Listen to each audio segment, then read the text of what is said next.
Hi everyone. Today my guest is a graduate architect from JNFU Hyderabad and a master student of design for performance and interaction at the Bartlett School of Architecture UCL. Her inquisitiveness that stemmed from understanding architecture as more than a subject taught amidst four walls instigated her love for travel. Exploring countries, workshops, and internships during her course of study, she developed an undying passion to design spaces that consist of what more than meets the eye and experience. She believes the subtle blend of architecture and the human emotional connect is what brings a space to life, which she aspires to create through her work in the near future. Alongside being an interdisciplinary designer in the making, she enjoys climbing mountains and uses photography as an art of storytelling. She held a solo exhibition titled Where Next in 2008 that captured moments of her travel stories into an abstract visual memoir.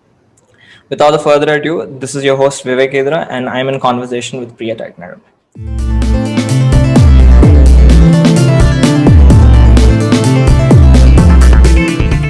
So hi Priya, thank you so much for doing this. I'm going to start off with you know your travel on a very light note. You've been to many countries. So do you know how have you ever counted how many countries you've been to?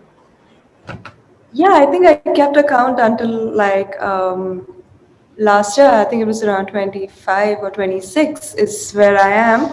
And I have COVID has actually changed my perspective on travel because you're almost literally just stuck in a country. But the last time I counted, yes, it was around 25 or 26. For those who are watching, Priya is actually my senior in college too. It was very hard to find Priya because she was never in around in college. She used to travel a lot, so and she still is actually.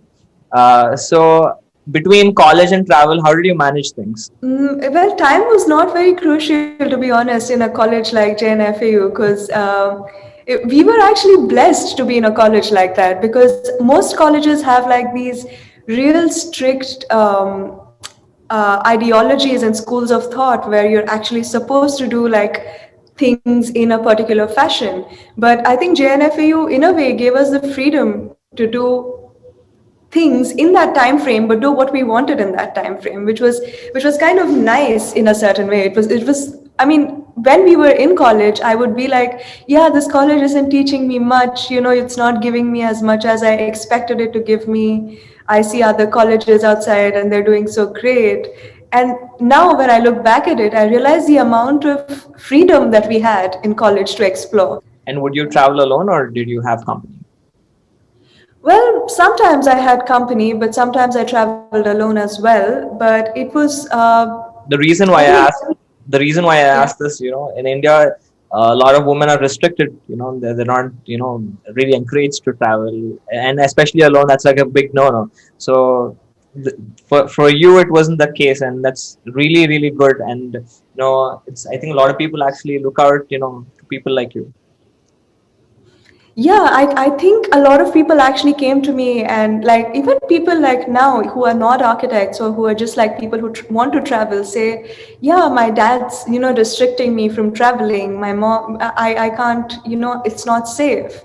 And I agree, it's not safe. Definitely, I wouldn't say it's the safest world out there, but I think it's all about how careful you tread, how the connections you make and the confidence you approach things with matters. So the first few steps that I took were really early. That was like probably in my teenage to start traveling alone.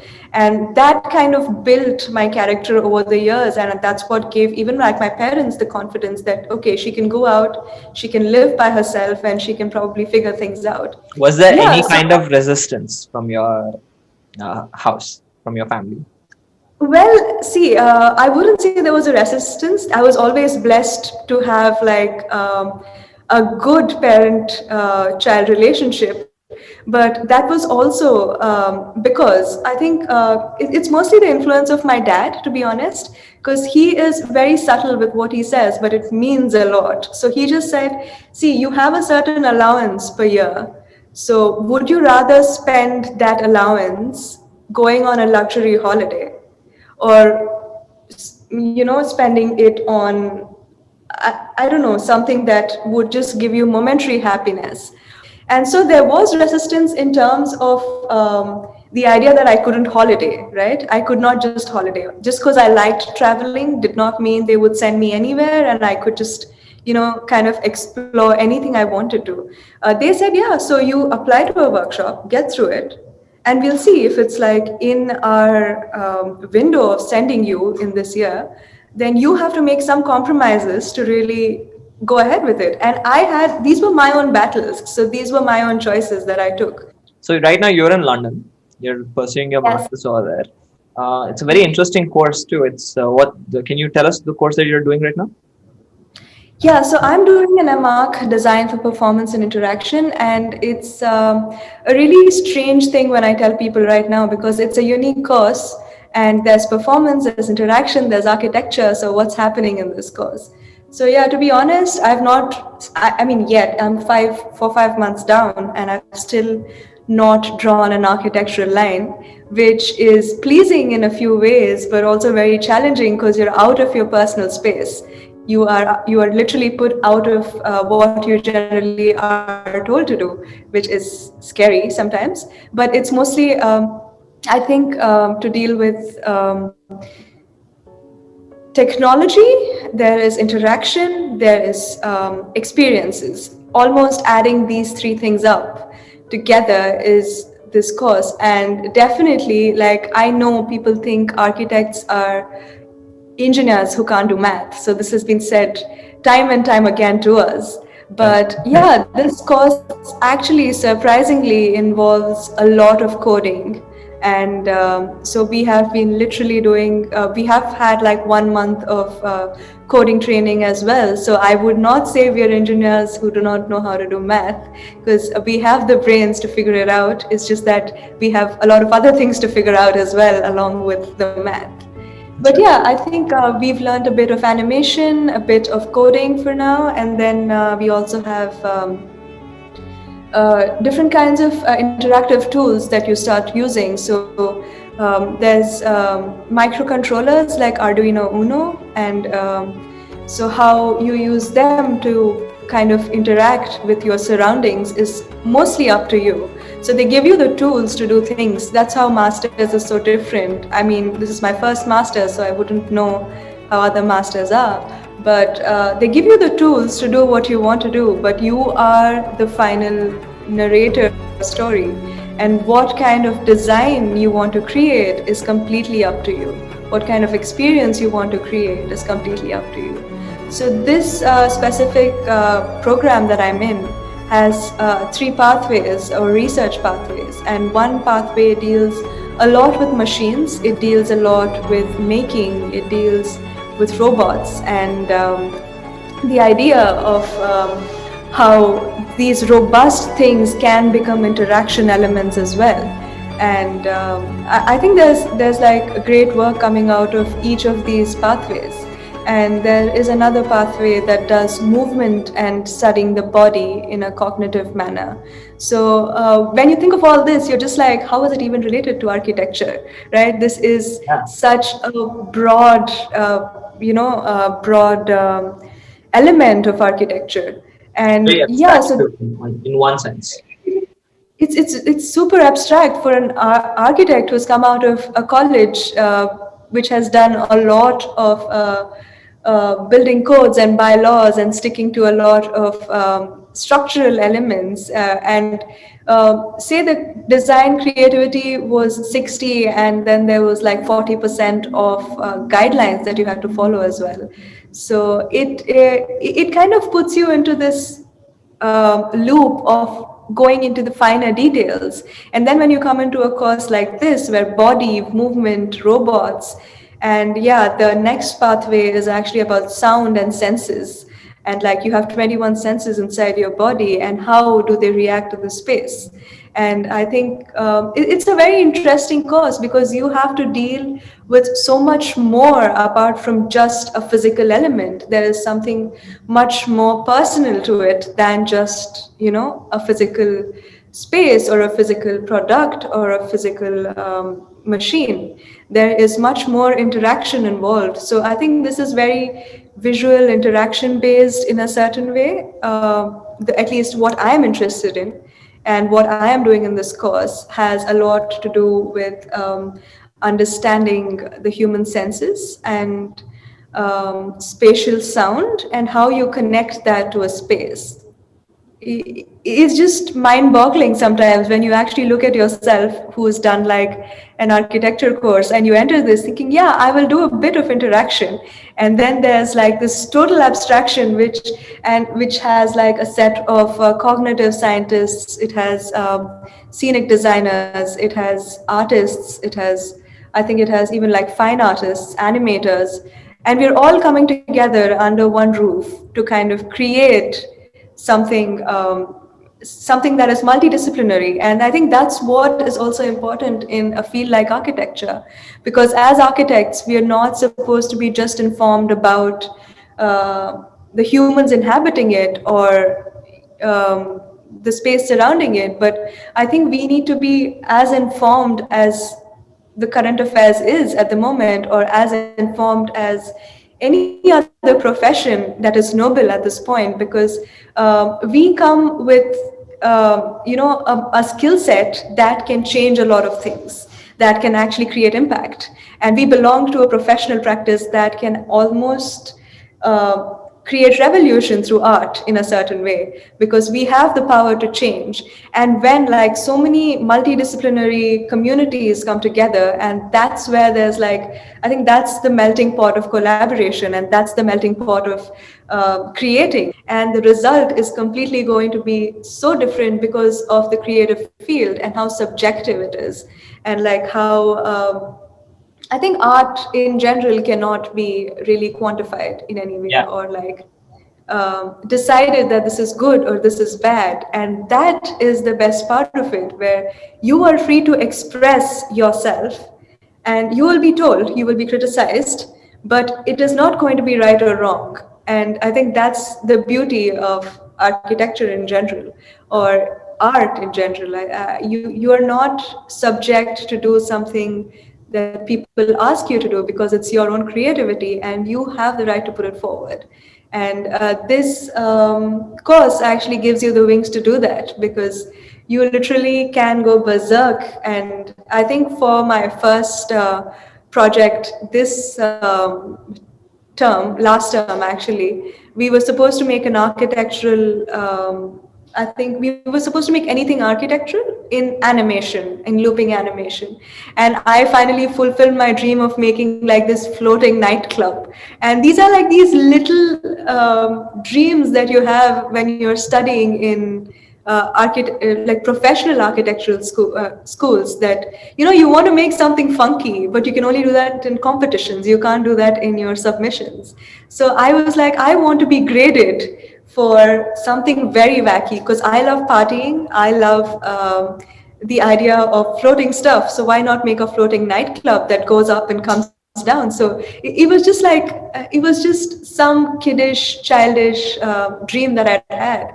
And these kind of courses, creative courses, actually give you the freedom to do whatever you want in a certain few ways, especially during the first initial phases when you're learning a skill. You can kind of really polish it. And yeah, I think that's what I enjoy most about being in this course, is that yeah, we have a lot of theory, we have a lot of research papers to read. I have not read so many research papers in my entire life as much as I've read in like these 5 months. It's amazing amount of exposure. It's great teachers. It's mind blowing the amount of experience that they have. Is just like it's scary sometimes, because it's a lot of information. And also we have a lot of design and crits, and it doesn't give you free time. So I think it doesn't let you breathe really. So I think that is what I dislike so much now is the beauty of this course as well, that it does not give you time to do anything else. I'm very interested. I'm super excited. How this actually translates into your profession through architecture. Yeah, but back in the day, I used to love going to museums. There was this only one other friend of mine who used to love going to museums with me. But otherwise, people would just be like, ew, museums, like, we don't want to go to a museum. I think it's still the same. Yeah. Nobody likes going to a museum. Yeah. And they're just like, why do you want to visit that place? Like, it's just reading a bunch of, I don't know, like, it's just a bunch of crap.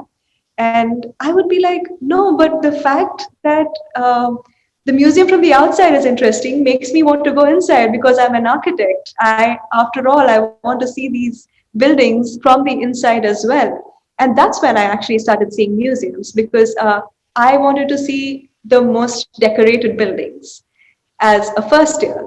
But then I also realized there's something inside the buildings by second year. And I was like, yeah, it's not only about the outer beauty, but also about the inner beauty. When you go inside, how do you feel inside the space? Do you feel beautiful? Do you feel nice? Is it cramped? Is it even overwhelming sometimes? Or is it just like too much? Is the AC not working? There's a lot of things. Like when I went to the Salarjung Museum, I was comfortable in a lot of places. I was not comfortable in half of them.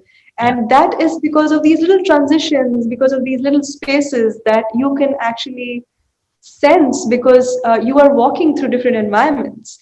And that's when I started to think, okay, so maybe does environment play a real big role in, how a museum is shaped? Probably, can people come to museums more if it was designed differently, or if it was the experience itself was different? And that's when I kind of came across this museum in Singapore. It was called the Art Science Museum in Singapore, the huge popular one that's on every Singapore poster. And I never knew it was a museum until I actually started studying museums.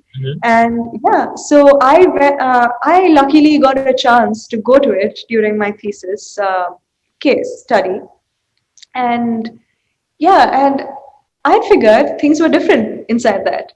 Things were mostly about playing with stuff. It was mostly about interaction. It was a lot about audio visuals. It was a lot about walking into a space, getting out of it. And it was a lot more immersive and more connected to a person who was entering it. And I thought, yeah, why not? Like, why can't we even think of museums in India that way? And thankfully, like now that I'm looking at India, it actually has a lot of museums that have come up in the past 5 years since I've like 4 5 years since I finished my thesis research, like my literature research. It's been like 4.5 years, I think. And there have been a lot of museums that have come up that do interactive architecture. So I had done one case study on a specific Mahatma Gandhi Interactive Museum in New Delhi. I think that was one of the first few that I had come across. I don't know of many. But yeah, and I found that really fascinating that you could tell Mahatma Gandhi's story through interactive elements. So you touch the palms and it actually has his recitals coming like one after the other. And I found that really fascinating. So they had like touch sensors and you just like move your palm across and then it kind of tells the stories about, I don't know, how he did a certain phase of his life and how he got through a certain phase of his life. And then there's the salt satyagraha and all of that come right like one after it. And they were like in these different rooms, but created different experiences. So I want to ask you this question. You've been talking about, like what you're doing right now is performance and interaction. So when was in which building did you sense that the most, where you can really connect emotionally to it? Because you've been to a lot of buildings and you've traveled a lot. So can you give us some building names and, Well, a building that I connected to, that's kind of hard to kind of put into perspective. Right. But yeah, I think I have a few places that actually changed my mind about architecture in general. I think the first one that really comes to my mind because it's my favorite and it's a very like cliche one, but it's the Maxi Museum by Zaha Hadid. So it is a really weirdly shaped museum. and it's beautiful from the outside and the inside. Yeah. And there's literally one space. I think even the staircases are just like wonky and just like going all over the place. Yeah. And when you look at it, there's this huge red rod right in between a white and black space. Right. It's just a monochrome space with concrete, and then there's this red rod running through like the center of the building and the reception. Right. I think it's an experience to even like be in a twisted environment in a certain way. It's a feeling. It's a different Yeah. feeling. And there was this one spot. It was not. I thought it was like an artist's installation, but so the slanted cantilever that it has that sticks out of it actually was filled with violet and red and yellow light. Mm-hmm. So when you entered it, it felt like a meditative space. It was just like it was an aura of light just reflecting back at you. And yeah, I felt pretty connected to it at the moment, to a space. Being connected to a space is possible, but positively connected to the space takes some effort. Yeah. And I mean, for me, my moment of realization was inside the maxi, where I said, yeah, this is a feeling, and I've never felt a feeling inside a building, and it just feels like I want to be in here for longer. I want to think about myself a little more when I want to actually contemplate when I'm inside the space. Yeah. And if you can actually give the power to the visitor to decide what he wants to do inside the space, I think there's nothing like it. Yeah. It's beautiful that you can interact in like such subtle ways. Yeah. It's not physical interaction, but it is mostly to do with like spatial interaction, which can change how you feel about a few things. Yeah. It's very powerful, and silence in many ways is very powerful as well. It's very cliche, but yeah, it's super powerful, and that's one huge building that's an inspiration for me. And let me Do you have a particular, do you constantly refer to a particular architect who has been able to constantly provoke those or evoke those feelings? Well, I have a stage designer that I'm really obsessed with, that actually is an installation artist as well. Not completely an architect, but yeah, her name is S. Devlin. And she is known, she is celebrated for most of the celebrity stages right now. So she does a lot of Kanye West, a lot of Beyonce, and she also did the NFL for the weekend show. The weekend show, I think, for the NFL 2 weeks ago. But she also does installations, and I think one of her installations in London in specific, I think it's called the Mirror Maze. And she does a lot of them all around the world. But so she also deals with stuff spatially. And she actually compared a space, like an internal space, to the feeling of opening an old cupboard that is 20 years old.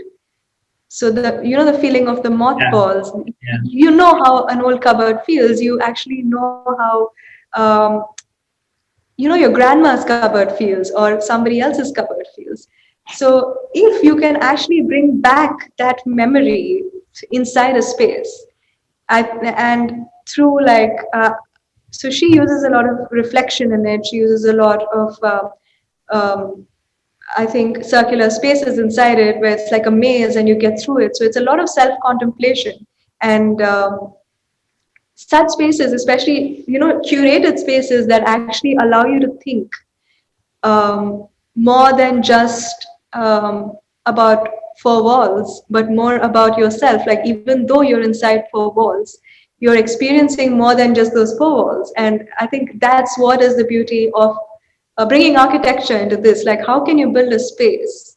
How can you build an installation? How can you build an environment, rather? Let's not put it as installation or space, but an environment that can actually let you immerse inside it and think. And I think that is the strongest power we have. We have the power to manipulate. I think that's the harshest way I can put it, but we have the power to change how people think. And possibly not how we want them to think, but think differently for sure. Like they would definitely not think the way you want them to think or feel the way you want them to feel, but they will feel for themselves. And that is the strongest part of any design, according to me. I want to ask you this. You've traveled a lot, but you're also doing your master's.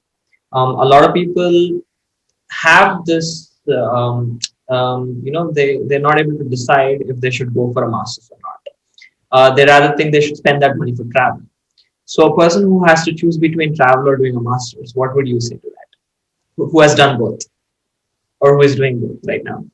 Well, yeah, so London's an expensive place, so I'm not getting to travel as much, but also because of COVID. But yeah, I think it mostly depends on what you want to do, right? So, do you want to gain a lot of professional experience, or do you want to study more? I think it's two different things, because a lot of people are not in the mindset of doing their masters.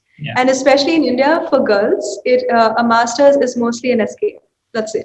It's nothing more than an escape. That's true. So I mean, at least if I encourage one girl out of this to get out to do a master's for a purpose and not for just an escape, I think it's going to make a huge difference to me, because I've heard a lot of people come to me and say, yeah, I'm just doing this master's because I can run away from marriage. But yeah, so that being another topic that we can discuss about for really long. So I think travel, you can always spend your money on travel, really. I think when you're studying, obviously, like a master's is not as easy as a bachelor's where you can actually go around. But you don't even the breaks are literally gone in, they just fly by. I don't know when my breaks go away. I had a month of break in December and I don't know where it disappeared because I had so much work. And like the Instagram stories look pretty for sure, even in travel and everywhere, but there's a lot more to that face that you actually just show. And yeah, I think you can travel during masters as well. It's not a big deal. It's more about what you personally choose, right? Do you want to really understand more schools of thought? Because I think after doing one bachelor's in architecture, you are just like, I am just into so many fields at the moment. I just have to work to find my niche. I think it's really your personal choice, like what you want to do. Do you want to study or do you want to listen to more schools of thought? Because after 5 years of going through different kinds of professors with different mood swings, you really don't know if you want to put yourself through it or get more educated about more different like ideologies, or do you want to really work in the industry to gain a certain specific professional competence and then kind of explore. Because so that's why people say, yeah, we could take holidays instead of doing a master's at the moment, because we gain a lot of professional expertise. But like for me, I think I have a personal interest in the idea of research, the idea of learning more. I think I could keep learning for the rest of my life. It is a very bad thing, because like even now I am just like, yeah, if this uh, if this isn't satisfactory enough, maybe I should do something else. But then there needs to be a stop, and your full stop is where you put it. Really, it doesn't matter if you put it after your bachelor's, if you put it after your masters. It's a personal choice. It's a personal choice of how much you want to expose yourself to academia, because I think architecture in itself has so much of like knowledge even in the working sector, that I think we actually start learning only once we graduate. And I see we do a lot of academic rigorous exercises, but I think the most effective learning is only done during your internship. And I wouldn't lie about it, because I had like the most fun, but like also different kind of internship compared to a lot of others. Where did But you do your internship? so I did my internship in a laboratory for visionary architecture in Berlin, and yeah, it was a step away from home, and yeah, it was a very different experience. And this was like a huge change when I went to like Berlin. They said, yeah, so we are doing a book, we're doing this, so you just have to make the book, and yeah, you're doing InDesign. This was my day one job, and I'm just like, cool, but I don't know how to work with InDesign, although I know like another few softwares, but I don't know how to do InDesign. So the phase was like, I think the first month was, um, I don't know, it was a steep learning curve. It was not easy, and it was not easy to adjust with people who Was, spoke in German. was it stressful? When you're suddenly put on, so much of new things to know and learn and all of that.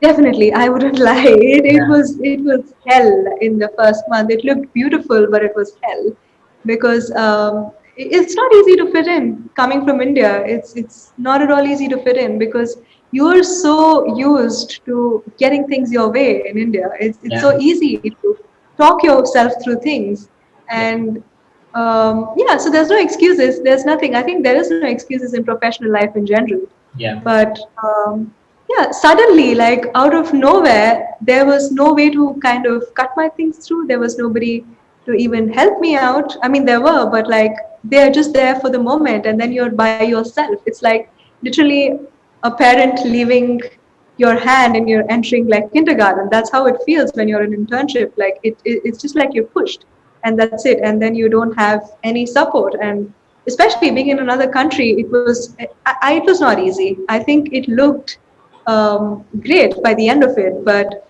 the learning curve, especially the fact that everything was in German, did not make it any easy for me Yeah. because I possibly had no clue because it was an English speaking firm.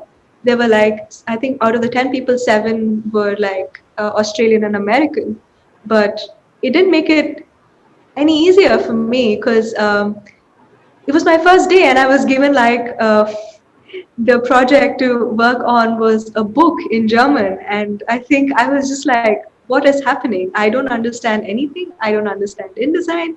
I don't understand yeah, a lot of things. I was just like, Yeah. it was on top of my head. But the struggle I faced was the same as the struggle you guys face as interns at the moment of working extra hours or learning something completely new, having the toughest coworkers or having interns who get things done easily and then you're just like sitting there for hours trying to figure stuff out.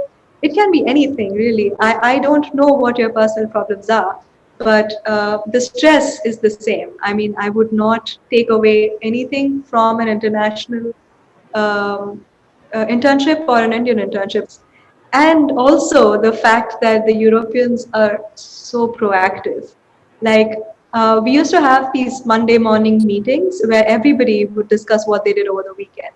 This was like a ritual in office, and it was just like, why do we have this ritual of talking about what we did over the weekend? And like, I still remember. So one person went like wood chopping because it was like the onset of winter. One person went hiking. One person went like to Italy to visit their boyfriend. And I'm just like, yeah, I just went to the mall, picked up some groceries, and watched TV. So Yeah. one of the questions that I wanted to ask is, now that you're studying in London in a really reputed university, well known across the world, how is it different? How is the A grade college in India different from an A grade school in the world, architecture school? Well, the deadlines are online. So Yeah. that's the first. Yeah. That's a major change for me. And actually, having deadlines was kind of a Yeah. new thing for me as well because We always tend it, to procrastinate things, over here, we can do it the next week. we always get, ma'am, please one extra day, and we manage that one extra day. Yeah. So we always have. So basically, I think even in college, we know that we have to submit on this day, but we also know there will be 5 other people who will ask for an extension for sure, Yeah. Yeah. and we will get one extra day. So we are like in this. I always wanted to finish on time, but there would always be this person inside me who would say, "Yeah, there's one more day, so why not use that day and waste more time to do?" So that's how like all of us work. I don't think any of us work without procrastination. I am a huge procrastinator. I wouldn't finish. I still don't finish work on the day I'm given, but I wait until the end to do it, and that's when like I start working. But yeah, I think that's my way of working, and I would procrastinate a lot back in college, and also we were given a lot of feedback in college.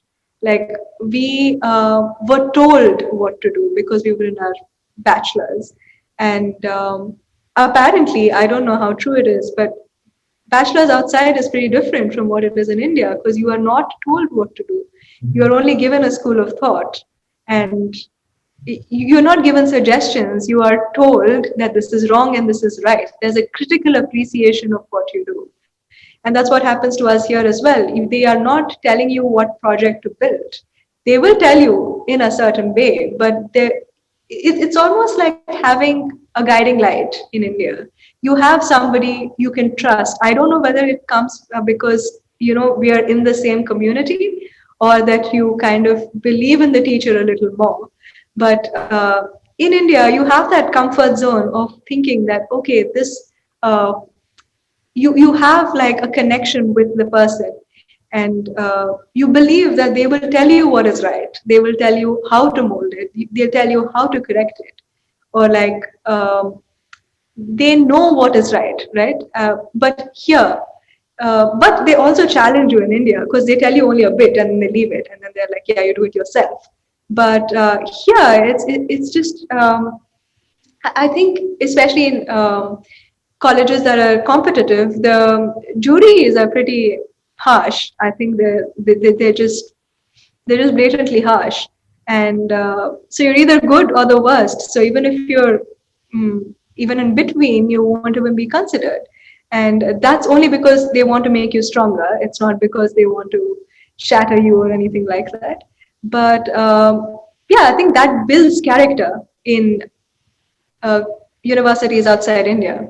And like I don't know what good, honestly, I don't know what good criticism and bad criticism is anymore because it is so subjective.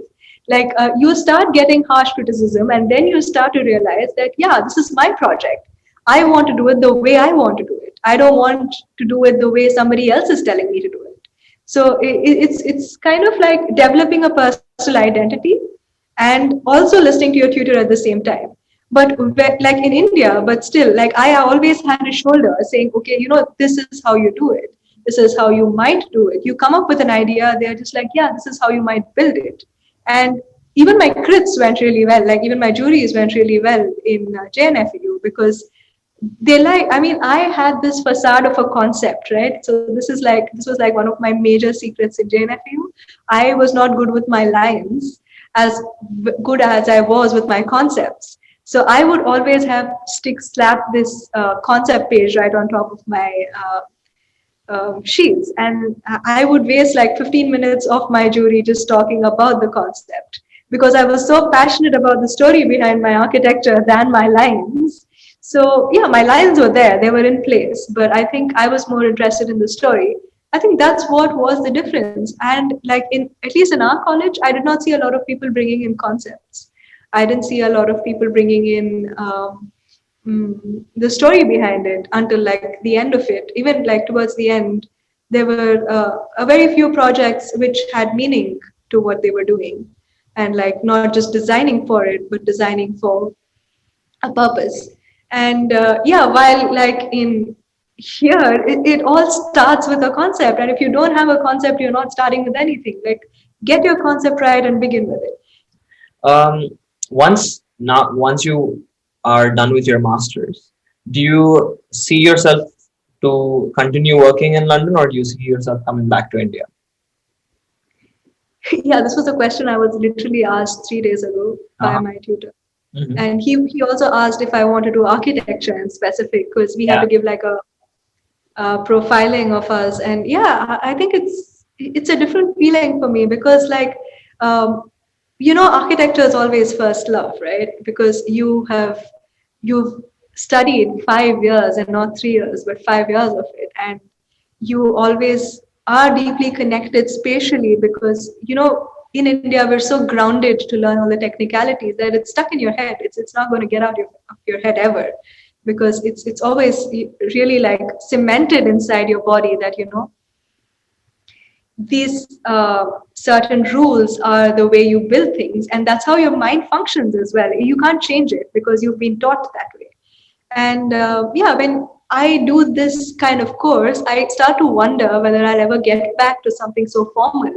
But I think yeah, I am somewhere between. I think I'm like hanging between architecture and design at the moment because I still want to do creative architectural work. I want to do spaces, but I also want to create experiences inside the spaces. So it's multidisciplinary in a certain way, and I think that's the beauty of our courses, that you can be anything you choose to be. Being an architect, you can be a photographer. Being an architect, you can be you can design landscapes. You can, I don't know, redesign forest reserves. You can do a lot more than just buildings, and that's what I love about it. Like it's as widespread as a doctor is or as a lawyer is. Like you have so many options to deal with, and it's up to you to choose what you want to do. And for me, I think I would. Wherever in the world it is, I would like to gain experience on designing for emotions, as I said, museums or like installations, art in a certain way. But I am not completely learned about art yet. So I would really like to stay on and explore more of the art culture and how things work here, because it works kind of differently in India, like in terms of art. It's a little neglected, not completely, but slightly not in the first category, or it's not in the elite list of designing at the moment, because it is we have a lot of other needs in India at the moment, Yeah. and unless they're sorted, this won't come up. Yeah. So it would be a naive approach to really kind of shoot at this if I was coming back to design for these spaces, because the first question would be, the country has other plaguing issues. Maybe we should sort them first and then deal with this. Yeah. But I see a lot of potential in India in terms of interactivity, because once you show an Indian how technology works, especially like a naive Indian who does not have any connection with creativity, if you can show him what design is, and if you can almost push him to understand it, even in the slightest way, there's going to be a massive change. There's going to be people, it's going to be as good as cell phones. It's going to be as good as design education is going to get there, but it's just going to take a while, because technology and the way you kind of look at things has to change. And it is changing. I'm really glad it's changing. It's there, and I would definitely like to be a part of it and see it grow like in the near future. Yeah, that's nice. Wonderful. So, before we wrap this up, I want to ask this last question. Um, you know, the course that you're doing is very different. I think it's one of a kind, if I'm not wrong. And then there are courses like this which are very unique to that particular university, and then it's very different from even within architecture. It's very different from the mainstream architecture that we think of doing as our masters.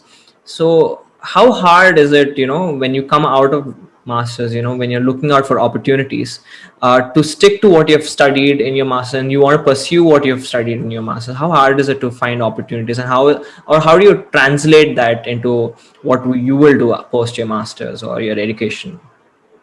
Yeah, so I believe before you start doing your masters, you should already have like a research thesis in mind. That's one of the most important things, because if you don't have a planned goal and you come in like you've come in for your bachelor's, because bachelor's is a time to explore, right? It has a lot of time. You have like 5 years or 3 years to actually go through it. But these intense courses that are just like 1-2 years, you really need to know what you want to do in life, and that's why they make you write a statement of purpose, right? They want to see the bigger picture of you, of what you want to do, and if you fit in. And in your statements of purpose, you must almost kind of literally tell them that, see, this is where I want to be in the next 10 years. I mean, not directly, but like through your design, what do you want to do? Do you want to speak to people and like help people in developing countries? Do you want to, I don't know, kind of design skyscrapers? Do you want to just make facades? Do you just, I don't know, it can be literally anything. But you need to have a purpose for why you are joining this course. And the purpose cannot fluctuate, because if your purpose fluctuates, it kind of kills the idea of joining a specific, like a unique course like this, because it is so easy to get like distracted, because you have so many things, so many tools you've been taught, and you're not sure which one to master because you don't have the time to. 15 months is not enough to just master one tool. Forget mastering three different kinds of researches together. So when we are asked to choose our pathways, like we're asked to choose what we're most interested in, and I am most interested in like oral and visual perception and senses. I think that is what I like. As I talked throughout this, I've been blabbering about this, about like the emotion that you feel inside a space.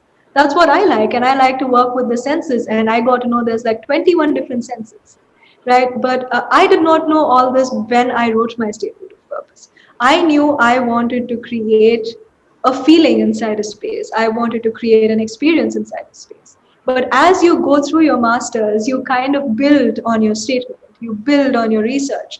And while studying philosophy, while studying like neuropsychology, you understand so much more than you did when you wrote that. And when all of us write our research statements before we start masters, we are also like talking like our first year times of sustainability and hedonistic sustainability. We are still using those broad terms because we still do not know what we're getting into. But once you get yourself into that purpose, you know how to streamline yourself out of it. You know like what you want to build. They will ask you, they will question you about what is your idea behind this? What do you want to do after you get out? And this is a question you need to answer for yourself before they ask you. You have to know where the opportunity is. You have to know what kind of opportunity there is. Like for me, I have dreams of my own. I have dreams of doing different things, but you might have something completely different from me and still work in the same course.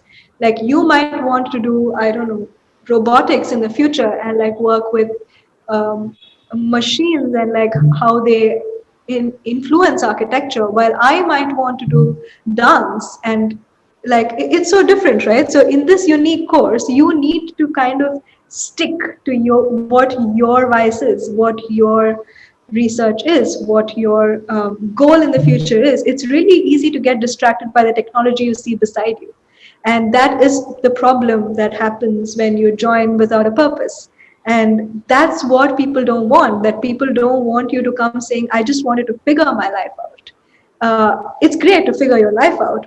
People who struggle to find work outside India or like places where you are actually ambitioning to study or grow, you always need to have a purpose, a plan B, plan C, plan D, and a plan E about what you want to do. And only if you have like backups of what you want to achieve can you thrive outside a country. Otherwise, like we can easily be pushed out. It's not a rat race because there's opportunity. There's so much opportunity in architecture, but it is also about finding the job you like. Because as creatives, we have the tendency of giving up if we don't like what we're doing or we don't enjoy what we're doing. We will start finding something else to do because we are not passionate about it. And like once you get out, if you don't have a purpose while like building your masters and you get out, you don't know where to search. You don't know what industry to search in because you have such a broad spectrum, especially in like a course which is multidisciplinary. So you are like completely you are skilled in like five different things, but what interests you the most, that's what matters.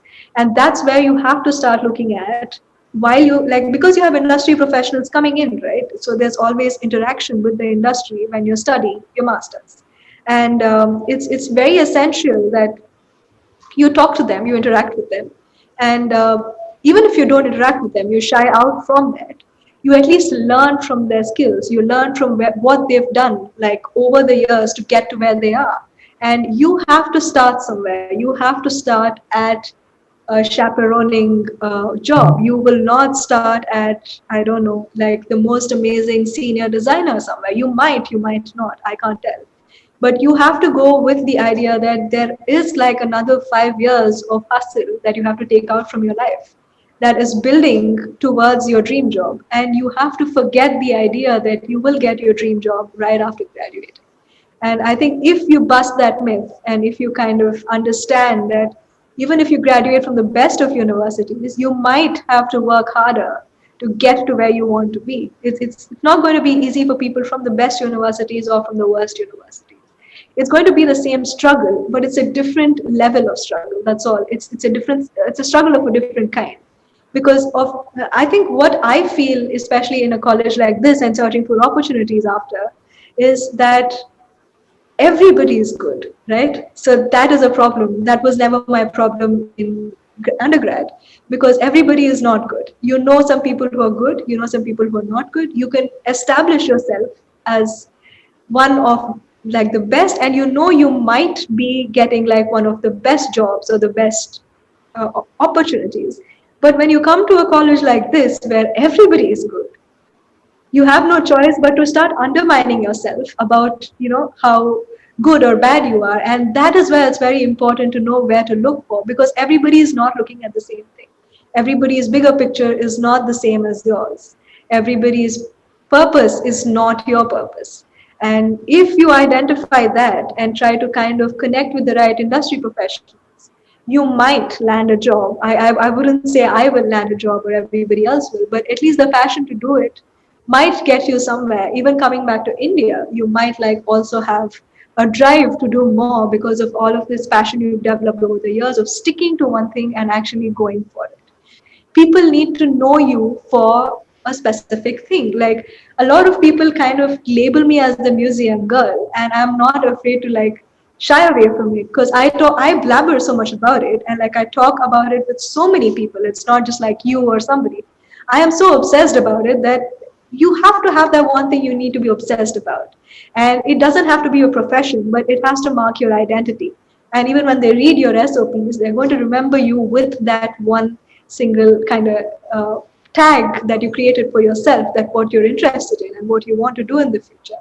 It doesn't mean you have to do it, but you always have to create a mark of what you think you'd be best at. And then I don't think it will be that hard to try for what you're looking for, because the options are really narrowed down. They're really like really narrowed down to your interest, your field, your strength, your core competency, and then yeah, and your dream that you built over like this 1 year.